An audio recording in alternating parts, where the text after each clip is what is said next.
একদিন আমার প্রাণ গোবিন্দ আমার ভগবান শ্রীকৃষ্ণ অর্জুনকে বললেন, প্রভাতকালে অর্জুনকে বলেন, অর্জুন তুমি বাগান থেকে ফুল নিয়ে আসো।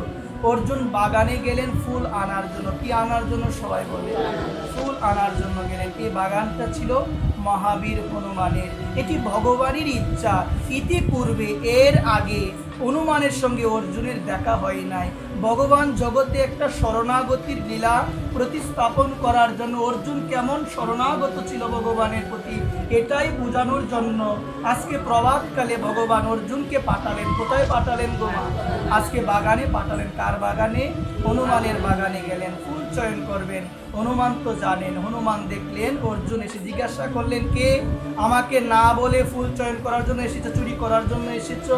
এই জায়গায় একটি কথা আমারও মনে পড়ে, আমাদের মায়েরা যখন ফুল গাছ রোপণ করে তাদেরও তো ইচ্ছা গোবিন্দের চরণে দিবে। অনেক মা জ্ঞানীর হয়ে কি করে গো মা, সেই গাছ থেকে ফুল এমনভাবে নিয়ে আসে, সে মায়ের জন্য কিছু রাখে না। মা নিবেদন করে বলি, এটাও চুরি হয়ে যায়। আপনারা বলে আনবেন, যদি সকালে না পারেন আগের দিন বলে রাখবেন, কি গো তোমার গাছ থেকে দু একটা পুষ্প তুলসী পত্র আমি নিচ্ছি আমার গোবিন্দ সবার জন্য, বলে রাখবেন। আজকে অর্জুন গেলেন, কিছু বললেন না। জিজ্ঞাসা করলেন, হনুমান তুমি কে? বলেন, আমি তৃতীয় পাণ্ডব, আমি অর্জুন, আমি কৃষ্ণের সখা। ও তুমি কৃষ্ণের সখা, তোমার কৃষ্ণেরও যেমন স্বভাব, তোমারও বুঝি তেমন স্বভাব।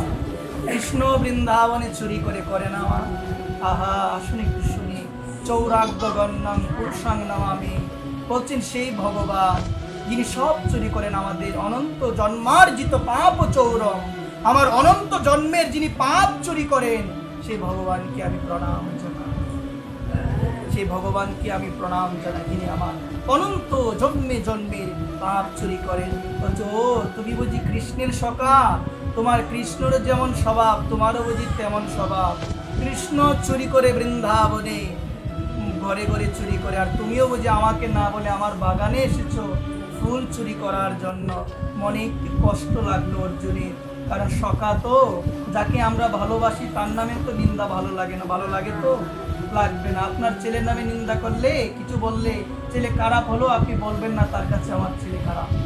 স্বভাব তো যাকে ভালোবাসি তাকে ভালো লাগবে, তার নামে নিন্দা করতে পারবো না, তার নামে সমালোচনা আমি করতে পারবো না। যদি ভালো না বাসি, দোষ আমার দ্বারা দেখা হবে, নিন্দা দেখা হবে। এই জন্য আসুন আমরা একে অপরকে ভালোবাসি। যদি ভালোই বাসতে পারি, সবাই হলাম আমরা এক, আমরা সনাতনী ভগবানের সন্তান। আমাদের করণীয় হলো একে অপরের প্রতি শ্রদ্ধা, নিন্দা নয়, কাদা চুরাচুরি নয়। আমরা এক হয়ে আমরা যদি পরস্পরের মধ্যে বিভেদ ভুলে গিয়ে ভগবানকে ভালোবাসতে পারি, তাকে পাবো, অন্যতায় পাওয়া সম্ভব। এই বিভেদ দ্বারা ভগবানকে পাওয়া সম্ভব নয়। কাউকে কষ্ট কখনো দিয়ে ভগবানকে পাওয়া সম্ভব নয়। কারো মনে আঘাত দিয়ে যদি মনে হয় কারো চরণে ভুল হয়ে গিয়েছে, মা আমি বলি কি ক্ষমা চাইবেন। সেই যদি রুষ্ট হয়ে থাকে, গোবিন্দকে সেবা দিলেও গোবিন্দ সেবা দিবে না। এই জন্য আসুন, যে সময় আছে আমরা একটু পরিবর্তনের চেষ্টা করি। কিসের বিভেদ? আমরা তো সবাই এক। কিসের সমালোচনা? আহা, এগুলো আমরা এখন বুঝতে চাই না, শুনতেই ভালো লাগে, মানতে আর পারি না। আমরা মানতে হবে, মানার প্রয়োজন। ভগবানকে বললেন তোমার ভগবান কৃষ্ণ চোর, তুমিও চোর। এই কথা, এটা লীলা মা, এটা লীলা। হনুমান এই কথা বলবে, হনুমান কি জানে না যে রাম সেই কৃষ্ণ, কোনো পার্থক্য নাই। হনুমান জানে। হনুমান লীলাটাকে একটু বিস্তার করার জন্য, বাড়ানোর জন্য বলছেন শরণাগত কাকে বলে। আজকে হনুমান দেখবেন অর্জুন কতটুকু গোবিন্দ চরণে শরণাগত, কতটুক মনোপ্রাণ দিয়েছেন, কতটুক বিশ্বাস আছে তার হৃদয়ে।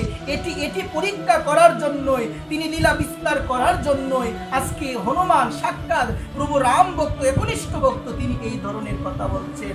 অর্জুন কি ছেড়ে দিবে? অর্জুনও বললেন তোমার প্রভু রাম, তিনি যদি শক্তিমানী হয়, সীতাকে রক্ষা করার সময়, সেতু বন্ধনের সময় কেন বানরের সাহায্য নিয়েছিল? আমার তো কারো সাহায্যই লাগবে না। আমি এক তীর মেরে এই যে নদীটা দেখতে পাচ্ছ, এখানে সেতু আমি প্রস্তুত করতে পারবো। তোমার রাম যদি সর্বশক্তিমানী হয়, তাহলে রাম কেন বানরের সহায়তা নিলেন? রাম তো নিজেই পারতেন তার তীর দিয়ে, তার বাণ দিয়ে সমগ্র সমুদ্রকে তিনি একটা সেতুতে পরিণত করতে।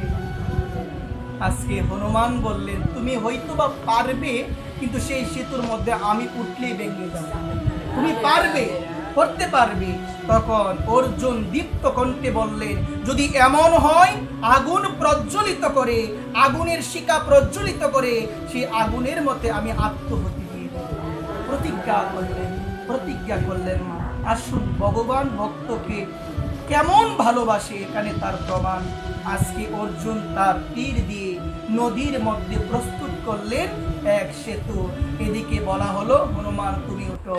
হনুমান ধ্যানস্থ হয়ে স্মরণ করলেন, জয় সীতারাম, জয় সীতারাম, জয় স্মরণ করে যখনই সেই সেতুর মধ্যে চরণ রেখেছে, একদম ব্যঙ্গে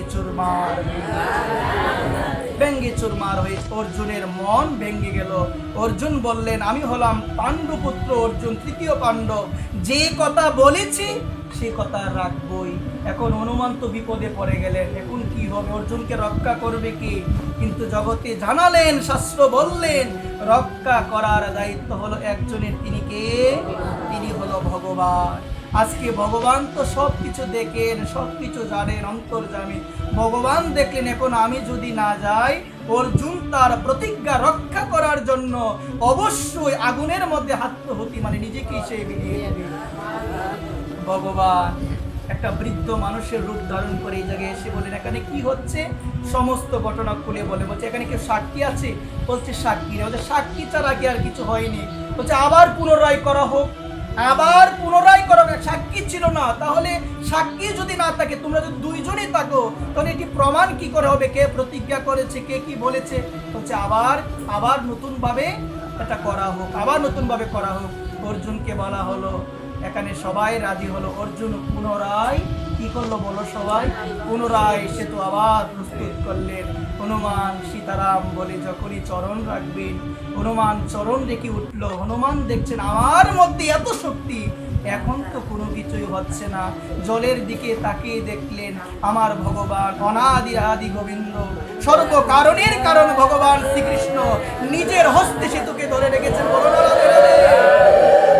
আমার ভগবান প্রাণ গোবিন্দ, আমার ভগবান অনাদি আদি গোবিন্দ আজকে ভক্তকে রক্ষা করার জন্য আমার ভগবান সেতুকে ধরে রেখেছেন। হনুমান জলের দিকে তাকিয়ে বলছেন, ভগবান তুমি ভক্ত বুঝি এত ভালোবাসো, ভক্তের যেন মৃত্যু না হয়, অগ্নিতে যেন আত্মহতি দিতে না হয়। আজকে ভগবানের রক্ষা করার জন্য, কারণ হনুমানের শক্তি সহ্য করার মতো, হনুমানের চরণ পড়বে ওই জায়গায় সহ্য করার মতো এমন কোনো বাণ, এমন কোনো তীর প্রস্তুত হয় নাই। সাক্ষাৎ ভগবান এসে জগৎকে জানালেন, অর্জুন আমার চরণের শরণাগত, অর্জুনকে রক্ষা করার দায়িত্ব হলো আমার। এটাকে বলে শরণাগত।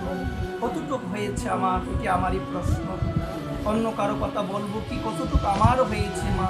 কতটুকু দীনতা এসেছে? গুপ্তিত্বে বর্ণম বলছেন, আমার গুপ্তিত্বে বর্ণম কি হয়েছে?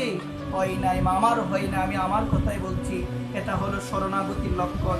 মানে ভগবানই হলো একমাত্র আমার পালন কর্তা, ভগবান হলো আমার একমাত্র পালন কর্তা, ভগবান হলো আমার অভিভাবক। ভগবান ছাড়া কেউ নাই। তমেইব মাতা আছো পিতা, তমেইব বন্ধুশ্চ সখা, তমেইব বিদ্যা দ্রবিণম, তমেইব সর্বমেইব দেব। বলছে তুমি সবকিছু গোবিন্দ, তুমি মাতা, তুমি পিতা, তুমি বন্ধু, তুমি আমার সার সর্বস্ব, আমার যা আছে সবকিছু তুমি। তুমি আমার অভিভাবক। তুমি যেভাবে আমাকে রেখেছো আমি সেভাবেই খুশি মা। একটি ছোট ছেলে মাকে কি বলে, মা আগামীকাল তুমি আমাকে খাবার দিও, বলে কি মা দিবে না? মা অবশ্যই দিবে, মা অবশ্যই দিবে। মাকে বলতে হয় না। ঠিক তেমন মা ভগবান যেভাবে রেখেছেন, যেভাবে চালাচ্ছেন, তিনি অভিভাবক। শরণাগতির লক্ষণ গোবিন্দ যেভাবে রেখেছেন সেটা আমার জন্য ভালো, সেটা ভালো। তারপর হলো দৈন্য। এই জায়গায় আমার মনে হয় কি, আমার মতো অধম নরাধম নিকৃষ্ট এখানে আসলে আমি একদম পদপতন মা। এখানে আমার কিছু হয় নাই, দীনতা আসে না হৃদয়ে। নিজেকে মনে হয় উচ্চতর বাবা। আরে পাঠ কি শুনবো, আমি অনেক কিছু জানি। আরে ও কি বলবে, আমি অনেক কিছু জানি, আমি ওর থেকে বেশি জানি। আরে আমি কি সেবা দিই, আমি বৈষ্ণব। আহা, উচিত নয় কখনো। সেদিনও বলেছিলাম, রজনী বাবাকে জিজ্ঞাসা করেছিলেন বৈষ্ণবকে। মা তোমরা বলো, আমি একটু তোমাদের মুখে শুনি, বৈষ্ণবকে? আমি বাদে পৃথিবীর সবাই। এটাকে বলে দীনতা মা।